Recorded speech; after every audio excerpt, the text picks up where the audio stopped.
The Super Saiyan God arrived, and it's not Goku, it's Raditz. How will his fight with Beerus go, and more importantly, how will his fight with Goku go? We'll cover all that and more in this 8th part of What If Goku Was Like Broly. The fight between Beerus and Raditz begins. Raditz is actually around Goku's current power, which is pretty impressive considering where Goku is right now. And this goes to show how strong Goku really is because he's as strong as a Super Saiyan God at the moment. So imagine what would happen if he got the ritual done on him instead. We'll see him with God Ki soon enough though. Raditz's fight with Beerus ends pretty much how you'd expect it. Beerus ends up winning. The main event is Goku versus Raditz.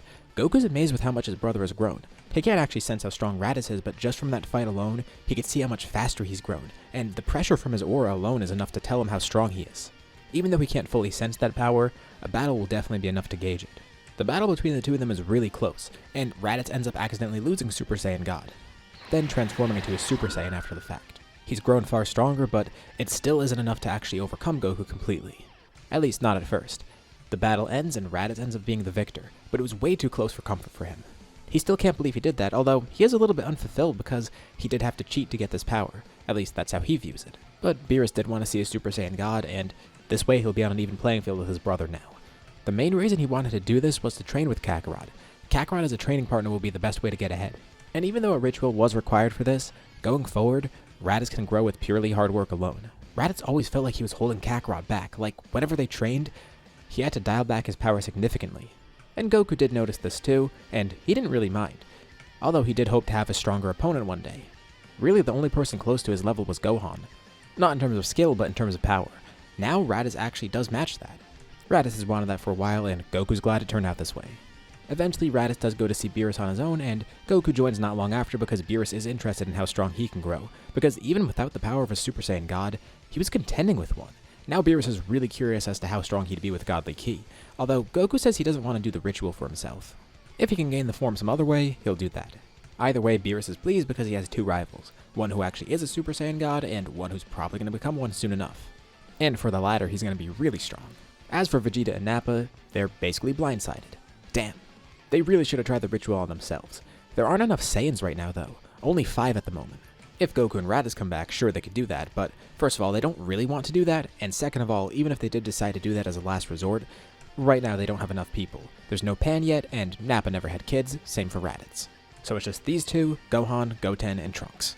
And now that I mention it, what have Nappa and Raditz been up to? As for Nappa, he's living the life of a bachelor. He's considered a relationship, but he doesn't actively seek it. By now, he's more than adjusted to Earth. Capsule Corp does actually employ him and Raditz, because they didn't have a job for a while, and also, they technically never existed because, well, there's no record of them ever being here on Earth. This way they get an income, and now they legally exist too, since they didn't before. The two have taken up security jobs there, and they're really good at it. But this also keeps them close to everyone, and gives them access to training facilities at Capsule Corp. Vegeta looked out though. He's Bulma's husband, and he doesn't even need to work for this money. Raditz also is a bachelor too, and his whole life is dedicated to being a warrior at this point. Plus, it's directly linked to his career, so him getting stronger is also good for that career. Not that they're going to encounter any threats like that at Capsule Corp. This is basically just a nonsense job Bulma made for them, but now Capsule Corp has the best security in the world because of that. And it kind of fits for them. They were essentially mercenaries for the Frieza Force before, and this is no different. This is just way more ethical, and they're actually compensated fairly. Nice. Anyways, Vegeta and Nappa now decide what they need to do next. The next time Beerus comes to Earth, they need to find a way to impress him enough so he lets them come to his planet. And Vegeta has the perfect idea. He goes to Gohan. They're going to train. Right now. Gohan's not really sure what to think, but okay, that might be fun, and it's going to be mutually beneficial. They can get stronger, and he could sharpen his skills. There is another really strong warrior on Earth, though. That, of course, being Kami. So what could he do to go beyond his current limits? Well, the encounter with Beerus was pretty interesting, because Shenron mentioned something about the Namekian Book of Legends. He didn't do this right away, but after that ritual, it got him thinking. Maybe he should try and find out what that is. He does want to be the best guardian possible after all, not just in terms of power, but knowledge too. So he looks into it, deciding to pay his home planet a visit. It's a really interesting experience for him, getting more in touch with his history and his culture, but at the same time he learns a bunch. And he gets to spend a lot of time with Mori too, the current elder and guardian of this planet, learning a bunch from him as well. This way he could further improve his magic and his knowledge. And he spends day and night studying the book. He could just ask Shenron for this, but first of all, he doesn't really want to rely on Shenron again, and second of all, this is faster because Shenron is temporarily deactivated. This is immediately after Battle of Gods happened, so he needs to wait a bit for Shenron to come back anyways. Just like the people around him working for power, he's going to work for this knowledge. He's not taking a shortcut. In some of his free time, Gohan does train with Vegeta and Nappa. About a year after Battle of Gods, Beerus does come back to Earth, and they figure out a way to impress him, mainly by giving him great food, but they showcase a new power they have complete control over, Super Saiyan 3. Beerus isn't incredibly impressed with this, but he is glad that they grew a bunch, and it couldn't hurt to have more Saiyans on his planet. He doesn't want to have too many people there, but at the same time, more people training together means faster growth for everybody, especially with how far above everyone Goku is. He might actually need 3 Super Saiyan gods fighting him.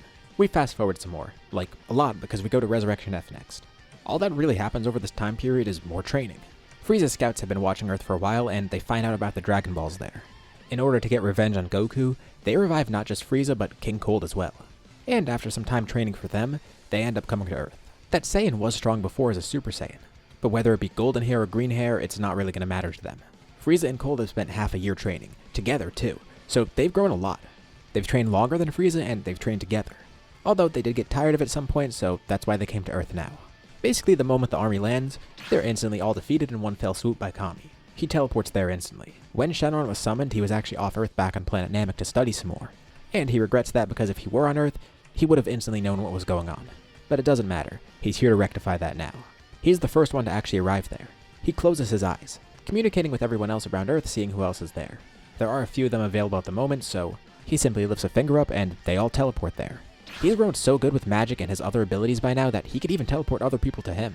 He's a pretty formidable opponent. He's the smartest person on Earth. And he's one of the strongest as well as the most adept with magic, of course. One of the people who's helping out with the fight is Gohan. Gohan doesn't really know much about Frieza, but from what he heard about him, he knows that they should probably stop Frieza right away. But Frieza and Cold also know that they're probably outmatched here, at least in their suppressed states, so they don't hold anything back. Frieza and King Cold begin transforming, surrounded by a brilliant golden aura. They both have unlocked their own golden form. And Frieza asks if Goku's here, or Vegeta for that matter, or any of the other Saiyans. Gohan tells Frieza he's just gonna have to wait, they're not here right now. And Frieza has no clue who Gohan even is. But he then learns that it's Goku's son. Obviously his beef is with the other Saiyans.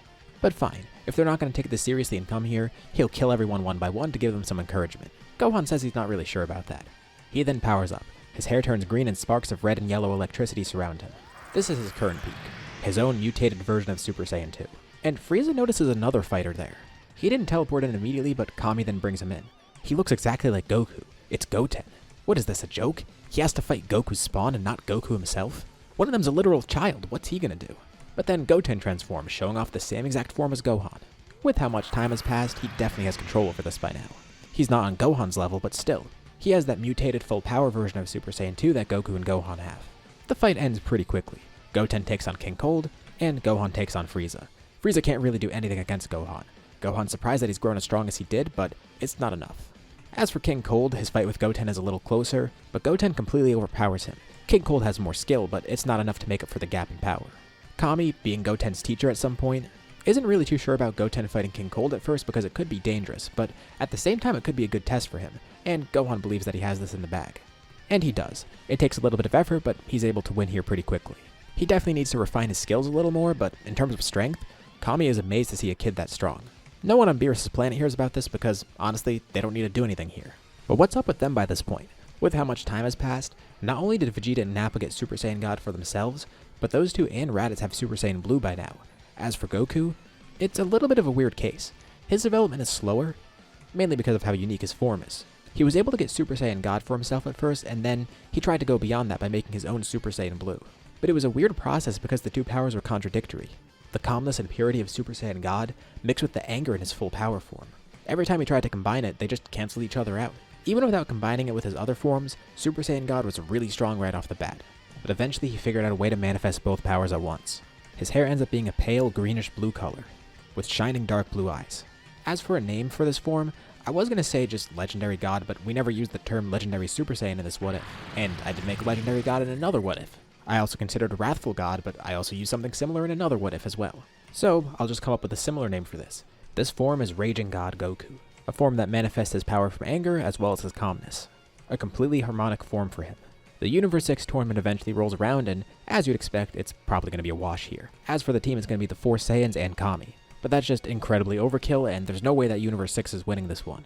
Vegeta, Nappa, and Raditz all have Super Saiyan Blue. Of those 3, Raditz is actually the strongest now, thanks to him having a nice head start, and also training with Goku for longer. For Universe 6, facing these 3 is bad enough on its own. But then there's Kami, who's completely unpredictable. He has so many different ways of fighting by now that it's really hard to counter him. His strength is actually on par with the Super Saiyan Blues. He's even renovated the time chamber and has gone in there a bunch. He's upgraded it so he's not limited to just a few days in there.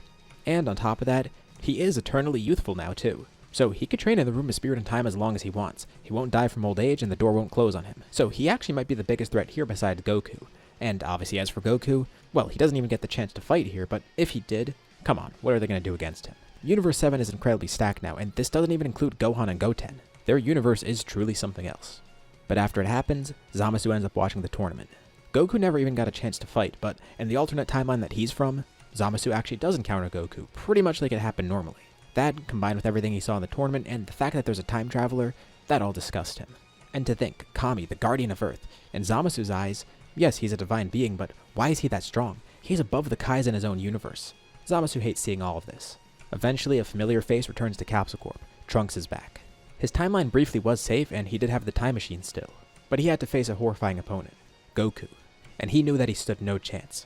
He attempted to fight Goku before, but as much as it pained him, he knew that his only real option was retreat. So he laid low for as long as he could, and when he had to, he bought time by just distracting Goku a bit. But he never directly fought him. He tried to grow stronger, but he knew he could never get to that level. And that leads him to where he is now. He's back in the past, hoping that this will somehow rectify it. However, he's dragging someone else to the past with him too. A doppelganger of Goku arrives through a portal. Goku Black is here. And this is where we'll leave off for now. What'd you guys think about this part? And what's going to happen next? Leave your thoughts and ideas in the comments below. I'd love to see what you guys think. As usual, be sure to drop a like and subscribe if you haven't already. It really does help with the channel and it shows me you want to see more videos like this. Anyways, thank you all for watching, and I'll see you all in my next video.